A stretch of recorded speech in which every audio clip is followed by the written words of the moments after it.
എന്തുകൊണ്ട് ദുബായ് കിരീടാവകാശി എല്ലാവർക്കും ഇത്ര പ്രിയപ്പെട്ടവനാകുന്നു? അതിനുള്ള ഉത്തരം ദാ ഈ ദൃശ്യങ്ങളിലുണ്ട്.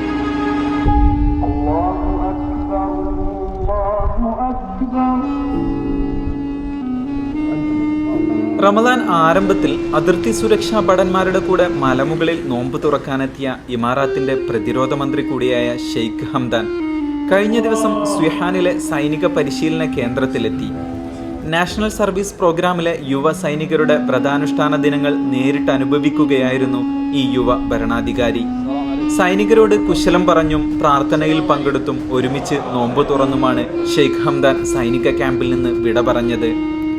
പരിശുദ്ധ ദിനരാത്രങ്ങളിൽ കുടുംബത്തിൽ നിന്ന് അകലെ മാറി രാജ്യത്തിനായി സമയം മാറ്റിവെക്കുന്ന, തങ്ങളെ തിരഞ്ഞു വരുന്ന, തങ്ങളുടെ വിവരങ്ങൾ അന്വേഷിക്കുന്ന, കുശലങ്ങൾ പറയുന്ന, യാതൊരു രാജപരിവേഷവുമില്ലാതെ തങ്ങൾക്കിടയിലിരുന്ന് ഭക്ഷണം പങ്കിടുന്ന ഈ പ്രിയ ഭരണാധികാരിയോടുള്ള അവരുടെ ആദരവും സ്നേഹവും നമുക്ക് ഊഹിക്കാവുന്നതിലും അപ്പുറമാണ്.